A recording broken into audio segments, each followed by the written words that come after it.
मित्रांनो, इटलीमध्ये एका विषारी कंपनीने 3.5 लाख लोकांना कॅन्सर निर्माण केला आणि त्या कंपनीला लाथ मारून हाकलून दिलं आणि ती कंपनीचं मड आता महाराष्ट्रात आले. महाराष्ट्रामध्ये ती केमिकल तयार करायला लागली तर कितीतरी लाखो हजारो लोकांना कॅन्सर निर्माण होऊ शकतो. काय आहे प्रकरण, व्हिडिओ शेवटपर्यंत बघा. मितेनी नावाची कंपनी, ह्या कंपनीने इटलीमध्ये एक असं केमिकल तयार करते. त्या केमिकलचं नाव आहे PFAS. या केमिकलला फॉरेव्हर केमिकल असं म्हणतात.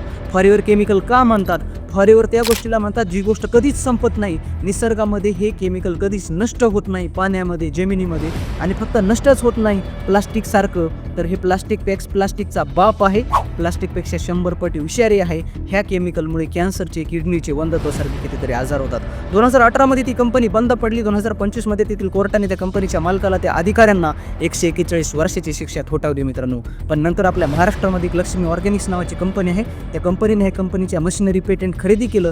समुद्रमार्गे रत्नागिरीमध्ये ह्या मशिनरी आणून लोटे परशुराम या गावामध्ये, रत्नागिरीमध्ये, खेड तालुक्यात आता ह्या कंपनीचं उत्पादन सुरू झालेलं आहे मित्रांनो. या केमिकलचं, हे केमिकल इतकं भयंकर आहे, तिथलं जलजीवन नष्ट करू शकतंय, तिथलं मासे मारू शकतंय. आणि एकदा तुमच्या एका पिढीमध्ये जर तुमच्या शरीरात जर आलं तर फक्त 7 पिढ्याचं नाही, तुमच्या पुढच्या 100 पिढ्या बर्बाद करू शकतंय मित्रांनो. आपल्याला विकास पाहिजे का विनाश पाहिजे? सरकारची झोप उडाली पाहिजे. एवढा हा व्हिडिओ शेअर करा. कमेंट बॉक्समध्ये सांगा. फक्त रत्नागिरीचंच नाही, इथल्या मराठी माणसाचं, इथल्या महाराष्ट्राचं पूर्ण भवितव्य, आपल्या लेकरा बाळांचं धोक्यात आलंय मित्रांनो. सावध व्हा, जागे व्हा.